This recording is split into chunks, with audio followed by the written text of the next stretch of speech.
Hi friends, hour అందరు బాగున్నారా? Good evening. ఈ టైం 4 అయింది. ఈరోజు మన ఒక దేశంలోని మన ఒక ఇద్దరు గొప్ప వ్యక్తుల పేర్లు పరిచయం చేసుకున్నాం. మొట్టమొదటిగా బలుపుని థామస్ అలెగ్జాండర్ ఎడిసన్ బల్బును కనిపెట్టింది. మొట్టమొదటిగా మనం ఈ వెలుతురులో ఉండడానికి కారణం ఆయన వల్ల మనం ఎంతగానో ఈ మన వీధి లైట్లు ఇవన్నీ వచ్చినాయి అంటే ఆయన పెట్టిన భిక్ష వల్లే వచ్చినాయి. ఇవన్నీ కనిపెట్టింది ఆయన. నెక్స్ట్ ఇంకొక గొప్ప వ్యక్తి డాక్టర్ అబ్దుల్ కలాం గారు మొట్టమొదటిగా రాకెట్ని కనిపెట్టారు.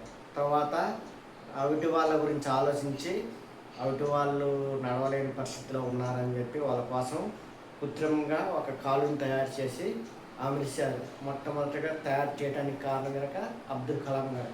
అలాంటి గొప్ప వ్యక్తులు పుట్టిన దేశంలో మనం పుట్టాం.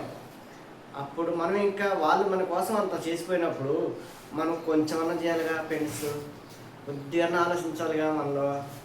ఎందుకంటే వాళ్ళు మన కోసం ఎంతో కష్టపడ్డారు. ఏం మగులు మనం కొంచెం క్షమించలేమా? దానికి చదువు అవసరం లేదు, అర్థమైందా?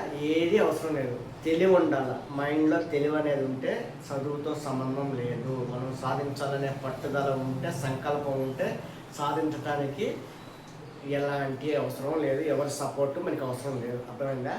మన చుట్టూ ఉన్న మన బంధువులు, మన స్నేహితులు, మన వాళ్ళు, మనని కాదనుకున్న వాళ్ళు, ఇలాంటి వాళ్ళు అలాంటి వాళ్ళు ఉన్నప్పుడు సమాజంలో మనల్ని చూసి వాళ్ళు ఏడవాలి. ఒక రోజు రావాలి, వాళ్ళు ఏడ్చే రోజు రావాలి. అప్పుడే నువ్వు చేసిన పనికి, విజయానికి గుర్తింపు, నిజమైన గుర్తింపు అనేది అప్పుడే వచ్చింది ఫ్రెండ్స్. అంతేగాని ఒకళ్ళు మనం ఎట్టే చెట్టులాగా మనం ఏడ నిలబడిపోతే ఏదీ రాదు ఫ్రెండ్స్. అందుకే నిలబడ్డ కాటే ఉండమాకు. చేతనైతే నడు, ఇంకా చేతనైతే పరిగెత్తు. నిన్నెవరు ఆపరు, అర్థమైందా? పని వరకు ఆపమాకు. ఏ పని అయినా సరే, నువ్వు ఎంచుకున్న పని, నువ్వు లక్ష్యం ఏదైతే పెట్టుకుంటావో దాని వరకు మధ్యలో ఆపమాకు. ఏదైనా సరే అది, అర్థమైందా? మన ఎంతగానో మన దేశాన్ని గౌరవించే స్థాయిలో వాళ్ళంతా చేసినప్పుడు మనం కొద్దిగా మనంతగా మనం కొంచెం మనం చేయకపోతే ఏమో అని ఫ్రెండ్స్. ఇంతకాడికి నేను చెప్పలేను ఫ్రెండ్స్ మీకు. ఎందుకంటే చెప్తే మళ్ళీ బాధపడతారు అందరూ. ఎవరి ఇష్టం వాళ్ళది, చేసేవాళ్ళు చేయొచ్చు, ఎవరి ఇష్టం వాళ్ళది. కానీ ఫ్రెండ్స్ అందరూ బాగుండాలి, అందులో నేను ఉండాలనుకుంటా.